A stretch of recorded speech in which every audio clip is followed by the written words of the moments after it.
Divine Grace Igniter. ಪರಮಪ್ರಸಾದದ ಮುಂದೆ ಮೊಣಕಾಲೂರಿದ ಕತ್ತೆ ಪ್ರಭು ಕ್ರಿಸ್ತರ ಇರುವಿಕೆಯನ್ನು ದೃಢಪಡಿಸಿದ ಕಥೆಯನ್ನು ಈಗ ಕೇಳೋಣ. 1225ರಲ್ಲಿ ರಿಮಿನಿ ಎಂಬ ಸ್ಥಳದಲ್ಲಿ ಈ ನೈಜ ಘಟನೆ ಜರುಗಿತು. ಪ್ರಬೋಧನೆಗೆ ಪ್ರಸಿದ್ಧರಾಗಿದ್ದ ಸಂತ ಅಂತೋನಿಯವರು ಒಮ್ಮೆ ಭಕ್ತಜನ ಜಂಗುಳಿಗೆ ಉತ್ತಮ ಪ್ರಸಂಗವನ್ನಿಟ್ಟಿದ್ದರು. ಆಗ ಒಬ್ಬ ನಾಸ್ತಿಕನು ಪ್ರಸಂಗದ ಮಧ್ಯೆ ಮೂಗು ತೂರಿಸಿದನು.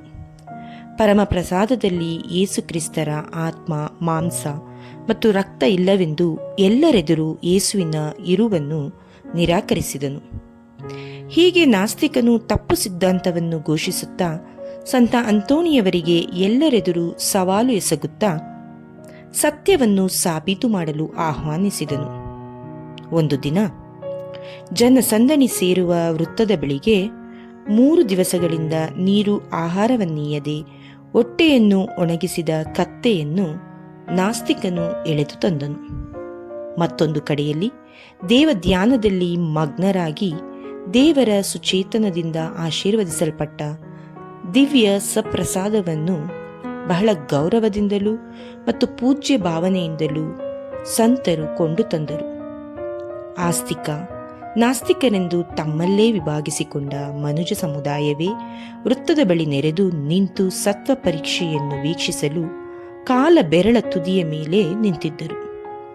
ನಾಸ್ತಿಕರಾದ ಬೊನಾವಿಲ್ಲ ಹುಲ್ಲನ್ನು ಕತ್ತೆಗೆ ಎದುರಾಗಿ ತಂದಿತ್ತು ಅದರ ಹಸಿವನ್ನು ಇಂಗಿಸಿಕೊಳ್ಳುವ ಆಸೆಯನ್ನು ತೋರಿದನು. ಆಸ್ತಿಕರಾದ ಸಂತ ಅಂತೋಣಿಯವರು ಆಶೀರ್ವದಿಸಲ್ಪಟ್ಟ ಸಪ್ರಸಾದವನ್ನು ಇನ್ನೊಂದೆಡೆಗೆ ಕತ್ತೆಗೆ ಎದುರಾಗಿ ತಂದಿಟ್ಟಿದ್ದರು.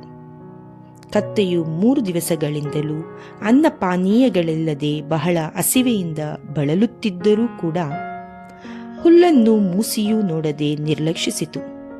ಮತ್ತೊಂದೆಡೆ ತನ್ನ ಎದುರಾಗಿ ಇಡೀ ಮನುಜ ಜೀವರಾಶಿಗಳ ಸೃಷ್ಟಿಕರ್ತನ ಪ್ರಸನ್ನತೆಯನ್ನು ಸೂಚಿಸುತ್ತಿದ್ದ ಸತ್ಪ್ರಸಾದವನ್ನು ಕಂಡು ಮೊಣಕಾಲೂರಿ ಆರಾಧಿಸಿತು. ಇಂತಹ ದಿವ್ಯ ಬಹು ಅದ್ಭುತಕರವಾದ ದೃಶ್ಯವನ್ನು ದರ್ಶಿಸಿದ ನಾಸ್ತಿಕ ಬೋನ್ವಿಲ್ಲ ನಿಂತ ಸ್ಥಳದಲ್ಲಿಯೇ ಪಶ್ಚಾತ್ತಾಪಪಟ್ಟು ಮನಪರಿವರ್ತನೆಗೊಂಡನು.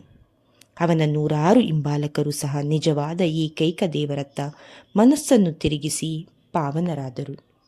ಹೌದು ಆತ್ಮೀಯರೇ, ನಾವು ಕೂಡ ಬೊನವಿಲ್ಲನಂತೆ ಅಲ್ಪವಿಶ್ವಾಸಿಗಳಾಗದೆ ಪೂರ್ಣ ವಿಶ್ವಾಸದಿಂದ ಪರಮಪ್ರಸಾದದಲ್ಲಿ ಅಚಲವಾದ ನಂಬಿಕೆ ಇಟ್ಟು ಪ್ರಾರ್ಥಿಸಿದರೆ ಪ್ರಭುವಿನ ಆಶೀರ್ವಾದ ನಮಗೆ ದೊರೆಯುತ್ತದೆ. ಸಂತರ ಕಥೆಗಳು, ದೇವರ ವಾಕ್ಯದ ಪ್ರಬೋಧನೆ ಹಾಗೂ ಮತ್ತಿತರ ಆಧ್ಯಾತ್ಮಿಕ ವಿಷಯಗಳನ್ನು ಆಲಿಸಲು ದಯವಿಟ್ಟು ಸಬ್ಸ್ಕ್ರೈಬ್ ಮಾಡಿ ಡಿವೈನ್ ಗ್ರೇಸ್ ಇಗ್ನೈಟರ್.